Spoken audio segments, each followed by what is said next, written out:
سلام، من آقای کولرم. امروز اومدیم با نقد و بررسی و معرفی کولرگازی ایوولی مدل الگانت. این ویدیو مختص معرفی 12000 الگانت. طول پنل این دستگاه 82 سانته. اگر میخواین تو اتاق خواب استفاده کنین تا 37 متر اتاق خوابم جواب میده.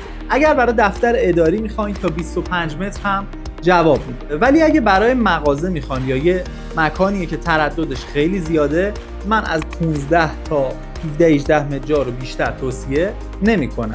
دستگاه الگانت نسل جدید کولرگازی شرکت ایوولیه. همونطوری که میدونین ایوولی برند ایتالیاییه ولی کاملا منتاج چینه. دستگاه سرد و گرمه.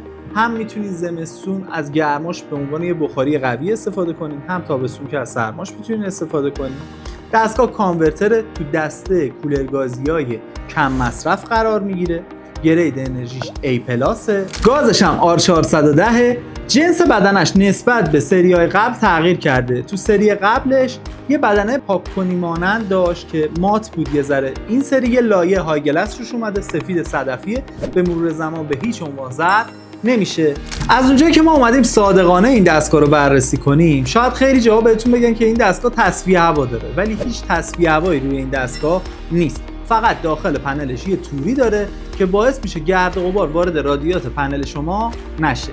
کمپرسورش رادیات دولایه طلایی داره، اصطلاحاً گلدن فین میگن بهش. این دستگاه ایبیاب هوشمند داره. دستگاه شما گازش خالی میشه، فیلتراش کیپ میشه. هر مشکل فنی که براش پیش بیاد همونجوری کار نمیکنه مثل دستگاه قدیمی تا از بین بره. به شما یه آلارم میده، شما متوجه میشین، تماس بگیریم با شرکتش، میان براتون درست میکنن قبل از اینکه اتفاق بدتری برای دستگاه بیفته. 5 سال ضمانت تعویض بی قید و شرط کمپرسور داره واقعی. 180 نقطه ایران نمایندگی خدمات و نصب داره. حملش سراسر ایران رایگانه، یعنی شما تهران باشین چه جنوب کشور باشین، هر جایی که باشین رایگان به دستتون میرسه. 3 الی 5 متر لوله مسی رایگانم داره. اجرت نصبش هم رایگانه. شما که تا اینجای ویدیو رو دیدی یعنی دنبال کولرگازی ایوولی میگردی. من جای شما بودم حواسمو بیشتر جمع میکردم، چون هم تقلبیش تو بازار زیاده که از شهرهای دیگه اومده، هم دست خوردش خیلی تو بازار زیاده. حواستون باشه اگر ایوولی میخواین فقط و فقط باید با ضمانتنامه نیرو تهویه ایرانیان باشه.